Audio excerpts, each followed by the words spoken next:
ഇന്ന് നമ്മളിൽ പലരും ശാരീരികമായിട്ടും മാനസികമായിട്ടൊക്കെ ഒരുപാട് ബുദ്ധിമുട്ടുന്ന ഒരു അവസ്ഥയാണ് ഒബിസിറ്റി അഥവാ ശരീരഭാരം. GM ഡയറ്റിൽ വരുന്ന ഭക്ഷണ ക്രമീകരണങ്ങൾ, ഒരു 1 വീക്കിൽ വരുന്ന ഭക്ഷണ ക്രമീകരണങ്ങൾ എന്തൊക്കെയാണെന്ന് നമുക്ക് നോക്കാം. അപ്പോൾ 3 നിങ്ങൾ ഈ ഡയറ്റൊക്കെ ഫോളോ ചെയ്യുകയാണെങ്കിൽ നിങ്ങൾക്ക് ഈ അമിതഭാരം അല്ലെങ്കിൽ ഒബിസിറ്റി മൂലം ഉണ്ടാകുന്ന പ്രശ്നങ്ങളൊക്കെ ഒരു പരിധിവരെ കുറയ്ക്കാൻ സഹായിക്കും. നമസ്കാരം, ഞാൻ ഡോക്ടർ ഭാഗ്യ, ക്യൂബൻ ഹെൽത്ത് കെയറിലെ ആയുർവേദിക് ഫിസിഷ്യൻ. ഇന്ന് നമ്മളിൽ പലരും ശാരീരികമായിട്ടും മാനസികമായിട്ടൊക്കെ ഒരുപാട് ബുദ്ധിമുട്ടുന്ന ഒരു അവസ്ഥയാണ് ഒബിസിറ്റി അഥവാ ശരീരഭാരം. ക്ലിനിക്കിൽ വരുന്ന പേഷ്യൻസ് പറയുന്നൊരു കാര്യമാണ്, കുറച്ച് ഭക്ഷണം മാത്രമേ കഴിക്കുന്നുള്ളൂ, പക്ഷേ അവരുടെ ശരീരഭാരം പെട്ടെന്ന് വയ്ക്കുന്നു എന്ന്. ഇതിനുള്ള കാരണം ചിലപ്പം ഭക്ഷണമായിരിക്കില്ല, മറ്റെന്തെങ്കിലും ഒരു കാരണമായിരിക്കും, എന്തെങ്കിലും അണ്ടർലൈൻ കോസസ് ആയിരിക്കും, ചിലപ്പം എന്തെങ്കിലും അസുഖമോ അങ്ങനെ എന്തെങ്കിലും ആയിരിക്കാം. അതുകൊണ്ട് നമ്മൾ കറക്റ്റായിട്ടുള്ള കാരണം അറിഞ്ഞിട്ട് വേണം ഒബിസിറ്റി അഥവാ ശരീരഭാരത്തിന് ട്രീറ്റ്മെൻറ്റ് എടുക്കേണ്ടത്. ജീവിതശൈലി രോഗങ്ങൾ നോക്കുകയാണെങ്കിൽ നമ്മൾ ഏറ്റവും കൂടുതൽ ഇമ്പോർട്ടൻറ്റ് കൊടുക്കേണ്ട ഒരു അസുഖമാണ് ഒബിസിറ്റി. കാരണം അത് ഒരുപാട് ക്രോണിക് കണ്ടീഷനിലോട്ട് നയിക്കുന്നു. ഒബിസിറ്റി എങ്ങനെ നമുക്ക് മനസ്സിലാക്കാം എന്ന് നോക്കാം. ഇത് മനസ്സിലാക്കുന്നത് BMIയുടെ അടിസ്ഥാനത്തിലാണ്, ബോഡി മാസ് ഇൻഡെക്സ്. അതെങ്ങനെയാണ് കണക്കാക്കുന്നത് എന്ന് നോക്കാം. അതായത് weight in kilogram divided by height in metre square. ഇങ്ങനെയാണ് ഇത് മനസ്സിലാക്കുന്നത്. ഇതിൻ്റെ നോർമൽ റേഞ്ച് എന്ന് പറയുന്നത് ഒരു 18.9 മുതൽ 24.9 വരെയാണ്. ഇതൊരു 25ൻ്റെ മുകളിലായാൽ നമ്മൾ ഓവർ വെയ്റ്റ് ഉണ്ടെന്ന് പറയുന്നു. ഒരു 30ന് മുകളിലൊക്കെ ആയാൽ നമ്മൾ പൊണ്ണത്തടി ഉണ്ടെന്നാണ് പറയുന്നത്. അതൊരു 18ന് താഴെയാണെങ്കിൽ നമ്മൾ അണ്ടർ വെയ്റ്റും ആണെന്ന് പറയുന്നു. അതായത് ഒരാളുടെ ഹൈറ്റ് ഒരു 170 സെൻറ്റിമീറ്റർ ആണെങ്കിൽ ആ വ്യക്തിക്ക് വേണ്ട വെയ്റ്റ് എന്ന് പറയുന്നത് ഒരു 68നും 72നും ഇടയിലായിരിക്കണം. അതൊരു 74ന് മുകളിലൊക്കെ കയറുന്ന സമയത്താണ് നമ്മൾ ഒരാളുടെ വെയിറ്റ് കൂടി വരുന്നുണ്ട് അല്ലെങ്കിൽ ഓവർ വെയ്റ്റ് ആവുന്നുണ്ട് എന്നൊക്കെ പറയുന്നത്. അപ്പോൾ എന്തൊക്കെ കാരണങ്ങൾ കൊണ്ടാണ് ഇങ്ങനെ ഓവർ വെയ്റ്റ് ഉണ്ടാവുന്നത് അല്ലെങ്കിൽ ഒബിസിറ്റി ഉണ്ടാവുന്നത് എന്ന് നോക്കാം. ആദ്യത്തെ കാരണം എന്ന് പറയുന്നത് പാരമ്പര്യമാണ്. നമ്മുടെ അപ്പൂപ്പന്മാരൊക്കെ കുറച്ച് തടിയുള്ളവരാണെങ്കിൽ അത് കുട്ടികൾക്കും വരാനുള്ളൊരു ചാൻസ് ഉണ്ട്. അതുപോലെ തന്നെ എന്തെങ്കിലും മെഡിസിൻ ഒക്കെ എടുക്കുന്ന ആളുകൾ, സ്റ്റീറോയിഡ് പോലുള്ള മെഡിസിൻസ് ഒക്കെ ഒരു വർഷത്തോളമൊക്കെ എടുക്കുകയാണെങ്കിൽ പെട്ടെന്ന് വണ്ണം വെക്കാനുള്ളൊരു കാരണമാവുന്നുണ്ട്. അതുപോലെ തന്നെ നോക്കുകയാണെങ്കിൽ ഈ കൂടുതലായിട്ടും ഈ PCOD, ഈ ഹോർമോൺ ചേഞ്ചുള്ള അസുഖങ്ങളുള്ളവർ, തൈറോയിഡ്, ഹൈപ്പോതൈറോയിഡിസത്തിലൊക്കെ ആളുകൾക്ക് പെട്ടെന്ന് വണ്ണം വയ്ക്കുന്നു. മറ്റുള്ളൊരു കാരണം എന്ന് പറയുന്നത് ഫുഡാണ്. നമുക്കറിയാം ഈ ജങ്ക് ഫുഡും ഫാസ്റ്റ് ഫുഡിനെയൊക്കെ കൂടുതലായിട്ട് ഡിപ്പെൻഡ് ചെയ്യുന്ന ഒരു കാലമാണ് ഇപ്പം. അപ്പോൾ ആളുകളിൽ വണ്ണവും അതുപോലെ തന്നെ വല്ലാതെ കൂടുന്നു. അതിനോടനുബന്ധിച്ച് വരുന്ന അസുഖങ്ങളും റിസ്ക് ഫാക്ടേഴ്സും കൂടി വരികയാണ്. മറ്റൊരു കാരണം എന്ന് പറയുന്നത് വ്യായാമക്കുറവാണ്. നമ്മളുള്ള ആളുകൾ ഇപ്പം പണ്ടത്തെ ആളുകളൊക്കെ നോക്കുകയാണെങ്കിൽ അവർ കൂടുതലായിട്ടും യാത്രാ സൗകര്യമായിട്ട് എടുത്തിരുന്നത് നടത്തൊക്കെ ആയിരുന്നു. പക്ഷെ ഇന്ന് എല്ലാ വീടുകളിലും ഒരു വണ്ടിയെങ്കിലും ഉണ്ടായിരിക്കും. അതുകൊണ്ട് തന്നെ നമ്മുടെ നടത്തൊക്കെ കുറയും, അതിലൂടെ തന്നെ വ്യായാമമൊക്കെ കുറയുകയൊക്കെ ചെയ്യുന്നു. ഇപ്പം വീടുകളിൽ സ്ത്രീകളെ നോക്കുകയാണെങ്കിൽ അവർ മുൻപ് കാലങ്ങളിലൊക്കെ കൂടുതലായിട്ടും അമ്മിക്കല്ലിലും അതുപോലെ തന്നെ അലക്കൊക്കെ ആയിരുന്നു കല്ലിലൊക്കെ. പക്ഷെ ഇന്ന് കൂടുതലും മെഷീൻ ഡിപ്പെൻഡഡ് ആയി, വാഷിംഗ് മെഷീനും മിക്സിയൊക്കെയാണ് കൂടുതലായിട്ടുള്ളത്. അതുകൊണ്ട് തന്നെ നമ്മളിൽ പലരിലും വ്യായാമം വല്ലാതെ കുറഞ്ഞു വരികയാണ്. ഇതൊരു വലിയ കാരണമാണ്. അതുപോലെ തന്നെ ഉറക്കമില്ലായ്മ. നമ്മൾ നന്നായിട്ട് ഉറങ്ങിയിട്ടില്ലെങ്കിൽ നമ്മുടെ ശരീരത്തിലെ മെറ്റബോളിസം ഒന്നും നടക്കില്ല, കംപ്ലീറ്റ് ഡൈജഷൻ ഒന്നും നടക്കുന്നില്ല. ഇത് ഒബിസിറ്റി അഥവാ അമിതഭാരത്തിനൊരു കാരണമാവുന്നു. പിന്നെ ചില ആളുകൾ ലേഡീസിനെ നോക്കുകയാണെങ്കിൽ പ്രഗ്നൻസിയിൽ അവർ തടിക്കുന്നത് ഒരു കാരണമാവുന്നുണ്ട്. പക്ഷേ നമ്മൾ വേണ്ടത്ര എക്സസൈസും ഡയറ്റും ഒക്കെ പിന്നീട് നോക്കുകയാണെങ്കിൽ നമുക്കതൊരു പരിധി വരെയൊക്കെ കുറയ്ക്കാൻ സഹായിക്കും. ഇതുപോലെ തന്നെ ഇപ്പം കുട്ടികളിൽ ഒബിസിറ്റി അഥവാ അമിതഭാരം അല്ലാതെ കൂടി വരുന്നൊരു കാലമാണ്. അതിനുള്ളൊരു പ്രധാന കാരണം നമ്മൾ കൂടുതലായിട്ടും ജങ്ക് ഫുഡും ഫാസ്റ്റ് ഫുഡൊക്കെ ഓവറായിട്ട് കഴിക്കുന്നു. അത് കുഞ്ഞുങ്ങളും കണ്ടുപഠിക്കുകയാണ് ചെയ്യുന്നത്. ഇത് കാരണം അവരിൽ മടി, കോൺസെൻട്രേഷൻ കുറവ്, അതുപോലെ ബ്രീത്തിങ് ഡിഫിക്കൽട്ടീസ് ഒക്കെ കൂടുതലായിട്ടും കണ്ടുവരുന്നുണ്ട്. ഇതിനുള്ളൊരു പ്രധാന കാരണം നമ്മളെ ഭക്ഷണത്തിൽ വന്ന, അതായത് ഭക്ഷണ ക്രമീകരണത്തിൽ വന്ന മാറ്റങ്ങളാണ്. അപ്പോൾ നമുക്ക് എങ്ങനെ ഇത് മാനേജ് ചെയ്യാം, അതായത് ഒബിസിറ്റി നമുക്ക് മാനേജ് ചെയ്യാൻ പറ്റുന്നൊരു മെത്തേഡ് എന്താണ്? നമ്മളെ ഭക്ഷണത്തിൽ കൂടുതലായിട്ടും ബാലൻസ്ഡ് ആയിട്ടുള്ള ഒരു ഡയറ്റ് കീപ്പ് ചെയ്യാൻ ശ്രദ്ധിക്കുക. ഒരു ബാലൻസ്ഡ് ഡയറ്റ് എന്ന് പറയുമ്പം ഈ കോംപ്ലക്സ് കാർബോഹൈഡ്രേറ്റ് ഭക്ഷണങ്ങൾ, അതായത് ഫ്രൂട്ട്സ്, വെജിറ്റബിൾസ്, ഗ്രെയിൻസ് എന്നൊക്കെ പറയുമ്പോൾ ബ്രൗൺ റൈസ് കൂടുതലായിട്ട് യൂസ് ചെയ്യുക. അതുപോലെ തന്നെ ഗോതമ്പ് പൊടി ആണെങ്കിൽ വീട്ടിൽ ഉണക്കി പൊടിച്ചിട്ട് യൂസ് ചെയ്യാനൊക്കെ ശ്രദ്ധിക്കുക. അത് കൂടുതലായിട്ട് യൂസ് ചെയ്തിട്ട് ഈ സിമ്പിൾ കാർബോഹൈഡ്രേറ്റ് ആയിട്ടുള്ള ഭക്ഷണങ്ങൾ, അതായത് ഈ ബേക്കറി ഐറ്റംസും ഈ സോഫ്റ്റ് ഡ്രിങ്ക്സ്, കേക്ക്സ്, പേസ്ട്രീസ് അതൊക്കെ മാക്സിമം ഒഴിവാക്കുക. ഇങ്ങനെ നോക്കുകയാണെങ്കിൽ നമുക്ക് മാൽന്യൂട്രീഷനൊക്കെ കുറച്ചിട്ട് ഒരു ഹെൽത്തി ഡയറ്റ് കീപ്പ് ചെയ്ത് പോകാൻ പറ്റും. പിന്നെ ആളുകളൊക്കെ പറയും, എന്നും ഞാനിങ്ങനെ ഈ ഭക്ഷണം തന്നെ കഴിക്കണോ, ഇങ്ങനെ ഒരു ബാലൻസ്ഡ് ഡയറ്റ് എല്ലാ കാലവും ഞാൻ കൊണ്ട് നടക്കണ്ടേ, അല്ലെങ്കിൽ ഞാൻ പെട്ടെന്ന് തടിക്കില്ലേ എന്നൊക്കെ. ഇല്ല. ഒരു നോർമൽ അല്ലെങ്കിൽ ഒരു ഐഡിയൽ വെയിറ്റിൽ എത്തുകയാണെങ്കിൽ നമ്മൾ പിന്നെ നമുക്ക് ഇഷ്ടപ്പെട്ട ഭക്ഷണങ്ങളൊക്കെ കഴിക്കാം. അതൊരു ഇഷ്ടമുള്ള അത്ര കഴിക്കാതെ നോക്കുക. അതായത് ഒരു വേണ്ട അളവിൽ നമുക്ക് ഇടയ്ക്കൊക്കെ അത് കഴിക്കാൻ പറ്റും. അപ്പോൾ നിങ്ങളൊരു ബാലൻസ്ഡ് ഡയറ്റ് എപ്പോഴും കീപ്പ് ചെയ്ത് പോകാൻ ശ്രദ്ധിക്കുക. ഇങ്ങനെയുള്ള ആളുകളിൽ പിന്നീട് ഉണ്ടാകുന്ന കോംപ്ലിക്കേഷൻസ് എന്തൊക്കെയാണ്? നമുക്കറിയാം, നമ്മൾ കൂടുതൽ കൊഴുപ്പടങ്ങിയ ഭക്ഷണമൊക്കെ കഴിക്കുകയാണെങ്കിൽ ഈ കൊഴുപ്പ് നമ്മുടെ രക്തക്കുഴലിലൊക്കെ വന്ന് അടിഞ്ഞു കിടക്കും. അത് കൊളസ്ട്രോൾ കൂട്ടുകയും പിന്നീട് ഹൃദയസ്തംഭനം, ഹാർട്ട് അറ്റാക്ക് പോലെയുള്ള കണ്ടീഷൻസ് ഒക്കെ ഉണ്ടാക്കുന്നു.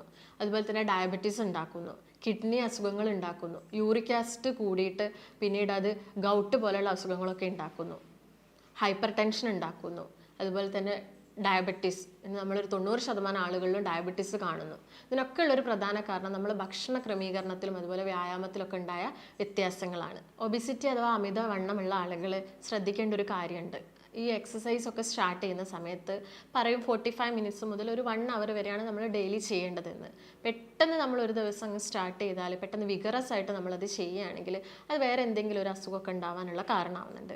അതുകൊണ്ട് തന്നെ നമ്മൾ വളരെ ശ്രദ്ധിച്ചിട്ട് വേണം എക്സസൈസ് ഒക്കെ സ്റ്റാർട്ട് ചെയ്യാം. ഒരു ഫസ്റ്റ് ഡേയിൽ ചിലപ്പോൾ നമുക്കൊരു 10 മിനിറ്റേ ചെയ്യാൻ പറ്റുന്നുണ്ടാവുള്ളൂ. അത് പിന്നെ മെല്ലെ മെല്ലെ കൂട്ടി ഒരു 45 മിനിറ്റ്സ് ഒക്കെ ആക്കി എടുക്കുക. അതോടൊപ്പം തന്നെ മറ്റെന്തെങ്കിലും അസുഖമുള്ള ആളുകളാണെങ്കിൽ, അതായത് ഒരു ആർത്രൈറ്റിസ് കംപ്ലയിൻസോ അല്ലെങ്കിൽ ഹാർട്ട് അറ്റാക്ക് ഒക്കെ മുൻപ് വന്ന ആളുകളാണെങ്കിൽ അത് വീണ്ടും നമ്മൾ ECG ഒക്കെ എടുത്ത് ചെയ്തതിന് ശേഷം മാത്രം എക്സസൈസ് വീണ്ടും സ്റ്റാർട്ട് ചെയ്യുക. വ്യായാമം അഥവാ എക്സസൈസ് പോലെ തന്നെ നമ്മൾ ഇമ്പോർട്ടൻസ് കൊടുക്കണം ഡയറ്റിനും.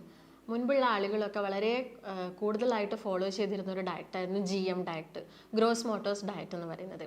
ഇപ്പം കൂടുതലായിട്ടും ആളുകൾ ഇൻ്റർമീഡിയറ്റ് ഫാസ്റ്റിംഗ്, വാട്ടർ ഫാസ്റ്റിംഗ് ഒക്കെ ചെയ്യുന്നുണ്ട്. അതായത് ഒരു 1 വീക്കിനുള്ളിൽ ഒരു 3 മുതൽ 5 kgs വരെ നമുക്ക് എങ്ങനെ പെട്ടെന്ന് കുറയ്ക്കാൻ സാധിക്കും? ഈ GM ഡയറ്റിലൂടെ നമുക്കത് സാധിക്കും. എന്തൊക്കെയാണെന്ന് നമുക്ക് നോക്കാം. GM ഡയറ്റിൽ വരുന്ന ഭക്ഷണ ക്രമീകരണങ്ങൾ, ഒരു 1 വീക്കിൽ വരുന്ന ഭക്ഷണ ക്രമീകരണങ്ങൾ എന്തൊക്കെയാണെന്ന് നമുക്ക് നോക്കാം.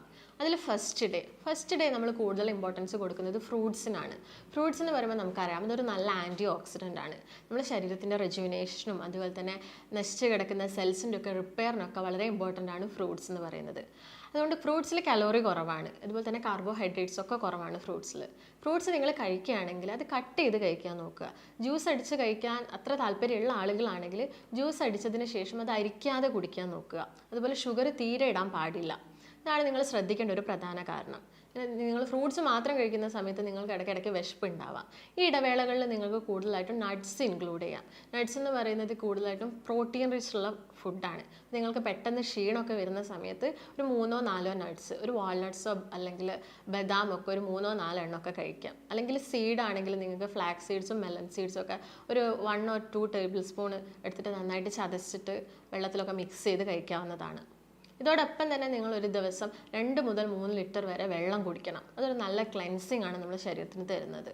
ഇതോടൊപ്പം തന്നെ നിങ്ങൾക്ക് ഒരു ഈവനിങ് ടൈമൊക്കെ ആകുന്ന സമയത്ത് ഒരു ബ്ലാക്ക് ടീ ഒക്കെ കുടിക്കാം. പക്ഷേ അതിൽ പഞ്ചസാര ഇടാൻ പാടില്ല. അതുപോലെ തന്നെ മിൽക്ക് ഒഴിവാക്കണം. അല്ലെങ്കിൽ ഒരു ചെറിയ എമൗണ്ട്, അത് ഷുഗറൊക്കെ ഉള്ള ആളുകളാണ് തീരെ പഞ്ചസാര ഇടാതെ കുടിക്കാതെ നോക്കുക. അല്ലാത്ത ആളുകളാണെങ്കിൽ ഒരു ചെറിയ ടീസ്പൂണൊക്കെ നമുക്ക് പഞ്ചസാര ആഡ് ചെയ്യാം. ഇതോടൊപ്പം തന്നെ നിങ്ങൾ കണ്ടിന്യൂ ചെയ്യേണ്ട ഒരു കാര്യമാണ് എക്സസൈസ്. ഇപ്പോൾ പെട്ടെന്നായിട്ട് വിഗറസ് ആയിട്ട് സ്റ്റാർട്ട് ചെയ്യരുത്. മെല്ലെ പതുക്കെ അതിൻ്റെ ഡ്യൂറേഷനൊക്കെ കുറച്ചിട്ട് അതുപോലെ വെലോസിറ്റി ഒക്കെ കുറച്ചിട്ട് പെട്ടെന്ന് വേണം എക്സസൈസൊക്കെ ചെയ്യാൻ. ഇതോടൊപ്പം തന്നെ സെക്കൻഡ് ഡേയിൽ നിങ്ങൾ എന്തൊക്കെയാണ് കഴിക്കേണ്ടതെന്ന് പറഞ്ഞാൽ കൂടുതലായിട്ട് ഇമ്പോർട്ടൻസ് കൊടുക്കുക നമ്മൾ വെജിറ്റബിൾസിനാണ്. അതായത് റോ വെജിറ്റബിൾസ് ആയിട്ട് കഴിക്കുക, അല്ലെങ്കിൽ നിങ്ങൾക്കത് ബോയിൽ ചെയ്ത് കഴിക്കാം. ഈ മസാലകളൊന്നും ചേർക്കാതെ ജസ്റ്റ് പെപ്പറും സോൾട്ടും അല്ലെങ്കിൽ ചെറുനാരങ്ങയുടെ നീരൊക്കെ മിക്സ് ചെയ്ത് കഴിക്കാം. അല്ലെങ്കിൽ ഒരു സാലഡായിട്ട് നിങ്ങൾക്കത് എടുക്കാം. അപ്പോൾ നിങ്ങളിങ്ങനെ വെജിറ്റബിൾസൊക്കെ കഴിക്കുന്ന സമയത്ത് ചിലപ്പോൾ നിങ്ങൾക്ക് വിശപ്പ് അത്ര സഹിക്കാൻ പറ്റുന്നില്ലെങ്കിൽ ഒരു ബൗൾ റൈസ്, അതായത് ബ്രൗൺ റൈസ് കഴിക്കാം. അതോടൊപ്പം തന്നെ വെജിറ്റബിൾസും ആഡ് ചെയ്യാം. ഇപ്പോൾ ചപ്പാത്തി ആണെങ്കിൽ കഴിക്കുന്നെങ്കിൽ 2 ചപ്പാത്തി കഴിക്കുക, എഗ് വൈറ്റ് ആഡ് ചെയ്യാം. അതിൻ്റെ ഇടവേള സമയങ്ങളിലൊക്കെ നട്ട്സും കഴിക്കുക.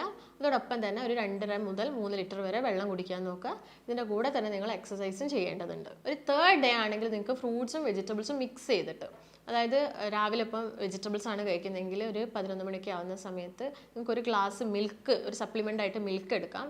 ഒരു ഉച്ചയൊക്കെ ആവുന്ന സമയത്ത് വീണ്ടും ഫ്രൂട്ട്സ് കഴിക്കാം. അങ്ങനെ കഴിക്കുക. ഇപ്പോൾ വെജിറ്റബിൾസ് കഴിക്കുമ്പോൾ കൂടുതലായിട്ട് ഇലക്കറികൾ ഇൻക്ലൂഡ് ചെയ്യാൻ നോക്കുക. അതായത് മുരിങ്ങയുടെ ഇല, ചീരയുടെ ഇല, ചേമ്പിൻ്റെ ഒക്കെ തളിരിലൊക്കെ വെച്ചിട്ട് ഒരു തോരൻ പോലെയൊക്കെ ആക്കിയിട്ട് നിങ്ങൾക്ക് കഴിക്കാവുന്നതാണ്. പക്ഷേ തേങ്ങ ഒന്നും ഇടാൻ പാടില്ല. നമുക്കറിയാം തേങ്ങ കുറേ സമയം വെന്താലൊക്കെ അത് വെളിച്ചെണ്ണയായിട്ട് മാറും. അത് ഈ കൊളസ്ട്രോൾ കൂട്ടാനും കൊഴുപ്പൊക്കെ കൂടാൻ സാധ്യതയുണ്ട്. അപ്പോൾ തേങ്ങയുടെ ഉപയോഗം കുറയ്ക്കാൻ നോക്കുക. ഇതോടൊപ്പം തന്നെ വെള്ളം ധാരാളം കുടിക്കാനും ശ്രദ്ധിക്കുക. 4th ഡേയിൽ നമുക്ക് മിൽക്ക് നിങ്ങൾക്ക് ഇടയ്ക്കിടയ്ക്ക് കുടിക്കാം. അതിൻ്റെ പാടയൊക്കെ നീക്കിയിട്ട് മിൽക്ക് കുടിക്കാവുന്നതാണ്. അതോടൊപ്പം തന്നെ ഫ്രൂട്ട്സിനാണ് കൂടുതൽ ഇമ്പോർട്ടൻസ് കൊടുക്കുന്നത്. അതിൽ തന്നെ ഏത്തപ്പഴം അതുപോലത്തെ ഫ്രൂട്ട്സൊക്കെ ഒഴിവാക്കിയിട്ട് കൂടുതലായിട്ടും ഈ പുളിയുള്ള മൈസൂർ പഴം, റോബസ്റ്റൊക്കെ കൂടുതലായിട്ട് കഴിക്കാൻ ശ്രദ്ധിക്കുക. 5th ഡേയിലാണെങ്കിൽ നിങ്ങൾക്ക് അതൊരു സൂപ്പായിട്ട്, വെജിറ്റബിളൊക്കെ ഒരു സൂപ്പായിട്ട് കഴിക്കാം. വെജിറ്റേറിയൻസ് ആണെങ്കിൽ സൂപ്പ്, നോൺ വെജിറ്റേറിയൻസ് ആണെങ്കിൽ ചിക്കനൊക്കെ യൂസ് ചെയ്യുകയാണെങ്കിൽ കൂടുതൽ വെജിറ്റബിൾസ് തന്നെ ആഡ് ചെയ്യാൻ ശ്രദ്ധിക്കുക. ഇങ്ങനെ നിങ്ങൾ ഫ്രൂട്ട്സും വെജിറ്റബിൾസും ഒക്കെ കഴിക്കുന്ന സമയത്ത് നിങ്ങൾക്ക് ഓവറായിട്ട് വിശപ്പ് തോന്നുകയാണെങ്കിൽ നിങ്ങൾക്ക് ഒരു തവി അല്ലെങ്കിൽ 2 തവിയൊക്കെ ബ്രൗൺ റൈസ് കഴിക്കാം. മസാല ഇട്ട കറികളും അങ്ങനെയുള്ള നോൺ വെജൊക്കെ ഒഴിവാക്കാൻ ശ്രദ്ധിക്കുക. 6th ഡേയിൽ നിങ്ങൾക്ക് ചപ്പാത്തി, 3 നേരം ചപ്പാത്തി കഴിക്കാം. അതിൻ്റെ കൂടെ തന്നെ എന്തെങ്കിലും നോൺ വെജ് ആഡ് ചെയ്യാം. സ്പൈസസ് ഒക്കെ കുറച്ചിട്ട് നോൺ വെജ് ചിക്കൻ കൂടുതലായിട്ട് യൂസ് ചെയ്യുക. റെഡ് മീറ്റ് കംപ്ലീറ്റ് ആയിട്ട് ഒഴിവാക്കണം. അതിൽ നിങ്ങൾക്ക് ചിക്കൻ ആഡ് ചെയ്യാം. അതോടൊപ്പം തന്നെ എഗ് ഓംലേറ്റ് ഒക്കെ നിങ്ങൾക്ക് കഴിക്കാം. അത് കുറച്ച് പെപ്പറും സോൾട്ടൊക്കെ ആഡ് ചെയ്തിട്ട് എഗ് ഓംലേറ്റ് കഴിക്കാം. പിന്നെ രാത്രി സമയത്താണെങ്കിൽ ബ്രൗൺ റൈസ് യൂസ് ചെയ്യുന്നത് കുറച്ചിട്ട് കൂടുതലായിട്ടും ഓട്സോ അല്ലെങ്കിൽ റാഗി കൊണ്ടൊക്കെ ഉള്ള എന്തെങ്കിലും ദോശയോ അതൊക്കെ കൂടുതലായിട്ട് കഴിക്കാൻ ശ്രദ്ധിക്കുക. ഒരു 7th ഡേയിലാണെങ്കിലും നിങ്ങൾക്ക് ഈ ഫ്രൂട്ട്സും വെജിറ്റബിൾസും അതുപോലെ തന്നെ ചപ്പാത്തിയും ഒക്കെ ലിമിറ്റഡ് ആയിട്ടുള്ള എണ്ണത്തിൽ കഴിക്കാവുന്നതാണ് 7th ഡേ ആകുമ്പോൾ. അപ്പോൾ ഈ ഒരു 1 വീക്ക് നിങ്ങൾ ഈ ഡയറ്റ് ഫോളോ ചെയ്യണമെങ്കിൽ നിങ്ങൾക്ക് നിങ്ങളെ ഫുഡ് ഹാബിറ്റ്സിലും എല്ലാം വന്നൊരു വ്യത്യാസം മനസ്സിലാക്കാം. ശരീരഭാരത്തിൽ വന്നൊരു വ്യത്യാസമൊക്കെ മനസ്സിലാക്കാം. ഇതുപോലെ തന്നെ ഇമ്പോർട്ടൻസ് ഉണ്ട് ഇൻ്റർമിറ്റൻറ്റ് ഫാസ്റ്റിംഗ് അഥവാ വാട്ടർ ഫാസ്റ്റിങ്ങിലൊക്കെ. നമുക്കറിയാം ഇപ്പോഴും കൂടുതലായിട്ട് ആളുകൾ പ്രിഫർ ചെയ്യുന്നത് ഇൻ്റർമിറ്റൻറ്റ് ഫാസ്റ്റിങ്ങും വാട്ടർ ഫാസ്റ്റിങ്ങും ഒക്കെയാണ്. വാട്ടർ ഫാസ്റ്റിംഗ് എന്ന് പറയുമ്പോൾ നമുക്കറിയാം നമ്മൾ വെള്ളം കുടിക്കുക, വിശക്കുന്ന സമയത്തൊക്കെ വെള്ളം കുടിക്കുക. അത് സ്റ്റാർട്ട് ചെയ്യുന്നതിന് മുമ്പേ ലൈറ്റ് ആയിട്ടുള്ള എന്തെങ്കിലും ഭക്ഷണം എടുത്തിട്ട് വിശക്കുന്ന സമയങ്ങളിൽ വെള്ളം കൂടുതലായിട്ട് കുടിക്കുക. വെള്ളത്തിൽ നമുക്കറിയാം കലോറീസും അതുപോലെ തന്നെ കാർബോഹൈഡ്രേറ്റ്സ് ഒക്കെ വളരെ കുറവാണ്. നമ്മുടെ ബോഡിയിലുള്ളൊരു നല്ല ക്ലെൻസറാണ് വാട്ടർ എന്ന് പറയുന്നത്. പക്ഷേ ഇതൊരു മിനിമം ഒരു 42 മണിക്കൂർ വരെ എടുക്കാൻ പാടുള്ളൂ. അതിൽ കൂടുതൽ ഇതെടുക്കുന്നത് ശരീരത്തിന് അത്ര നല്ലതല്ല. പെട്ടെന്ന് ക്ഷീണമൊക്കെ ഉണ്ടാവാനുള്ള ചാൻസ് ഉണ്ട്. ഇൻ്റർമിറ്റൻറ്റ് ഫാസ്റ്റിംഗ് എന്ന് പറയുമ്പോൾ ഒരു 12 hour ഗ്യാപ്പിൽ ഭക്ഷണം കഴിക്കുന്നത്. അതായത് നമ്മൾ ഈവനിങ് ടൈമിൽ ഒരു 5 ഒക്കെ ആകുമ്പോഴത്തേക്കും നമ്മൾ ഡിന്നർ കഴിച്ച്, അതായത് രാത്രിത്തെ ഫുഡ് ഒരു 5 o'clock ഒക്കെ ആകുമ്പോഴത്തേക്കും കഴിച്ചിട്ട് പിന്നെ നമ്മളൊന്നും കഴിക്കരുത്. എന്നിട്ട് നെക്സ്റ്റ് ഡേ മോർണിംഗ് ഒരു 9 മണി അല്ലെങ്കിൽ ഒരു 10 ഒക്കെ ആവുന്ന സമയത്ത് നമ്മൾ ബ്രേക്ക്ഫാസ്റ്റ് കഴിക്കാം. പിന്നെ ആ ഒരു ഡേ ലൈറ്റ് ആയിട്ടുള്ള ഭക്ഷണം കൂടുതലായിട്ട് കഴിക്കാൻ നോക്കുക. ഹെവി ഫുഡ് ഒഴിവാക്കുക. അതാണ് ഇൻ്റർമിറ്റൻറ്റ് ഫാസ്റ്റിംഗ് കൊണ്ട് ഉദ്ദേശിക്കുന്നത്. അപ്പോൾ 3ആയിട്ട് നിങ്ങൾ ഈ ഡയറ്റൊക്കെ ഫോളോ ചെയ്യുകയാണെങ്കിൽ നിങ്ങൾക്ക് ഈ അമിതഭാരം അല്ലെങ്കിൽ ഒബിസിറ്റി മൂലം ഉണ്ടാകുന്ന പ്രശ്നങ്ങളൊക്കെ ഒരു പരിധി വരെ കുറയ്ക്കാൻ സഹായിക്കും. ഇത്തരം ഒബിസിറ്റി അല്ലെങ്കിൽ അമിതഭാരം കംപ്ലയിൻസ് ഒക്കെ ആയിട്ട് വരുന്ന പേഷ്യൻസിന് നമ്മൾ പ്രോപ്പറായിട്ടുള്ള അവരുടെ അനാലിസിസ് ഒക്കെ നടത്തിയിട്ട് അവർക്ക് വേണ്ട ഒരു ഡയറ്റും അതുപോലെ തന്നെയുള്ള ആയുർവേദിക് മെഡിക്കേഷൻസും നൽകുന്നതാണ്. അപ്പോൾ നിങ്ങൾക്ക് എന്തെങ്കിലും സംശയങ്ങളോ കാര്യങ്ങളോ ഉണ്ടെങ്കിൽ താഴെ കാണുന്ന നമ്പറുമായിട്ട് ബന്ധപ്പെടുക. നമുക്ക് മറ്റൊരു നല്ല ഹെൽത്ത് വീഡിയോ ആയിട്ട് വീണ്ടും കാണാം. നന്ദി.